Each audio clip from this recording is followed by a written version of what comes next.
Hello, good Good afternoon po, Ma'am Sir Jeanette. Henry. And sa gabos pong nag-aantabay ngunyan sa DCGB.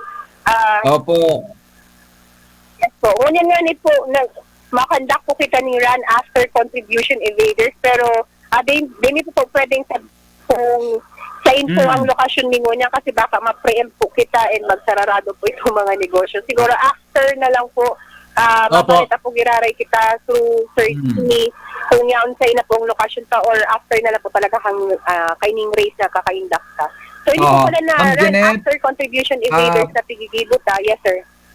Opo, pwede po may share sa listeners ta anong obheto kaan na operation in Dubuda natapiga po diyan na run after contribution evaders tabi. Yes po. Ini pong run after contribution evaders na tigigibot po kang SSS. Simultaneous event po ini na tigigibot nationwide.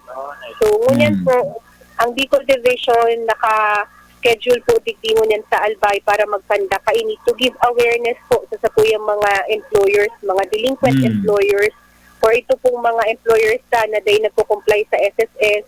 Halimbawa po itong non-remittance, itong contribution campaign ng mga empleyado, kasabay din po din itong mga employer na day nagtataw po ng record sa SSS. So, ito po may mga violation kang SSS law and top delinquent employers, iyo po to ang target na dumanan ng SSS nun yan. Okay.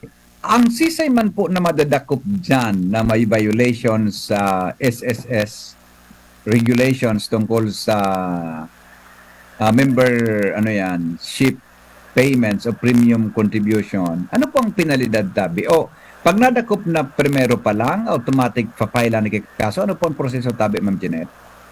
Ini po mga employers na subject for race campaign, iyo po niyo sa mga employers na pinadarahan na po ng SSS billing letter and nag-lapse na po ang 15 days. Pero kasi po ngunyan, dako po yung shame campaign, so as much as possible po talaga, they need to disclose itong specific na mga negosyo na dudumanan ni para lang talaga mag-towning awareness to yung mga employers and Pinuratan na pala na inot yan. Na may yes po.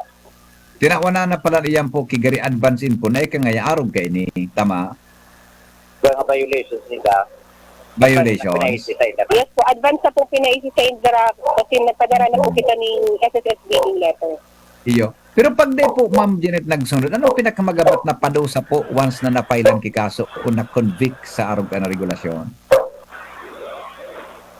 Tama din, sir. Sabi po kayo ito po kitang penalidad na 24,000 pataas.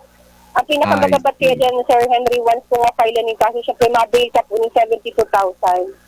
So, aside sa iyan, syempre, kung nagdagos-dagos po siya kaso, ang penalty ka iyan, 24,000 pataas. Depende po kung gaano kagrabe po kaso.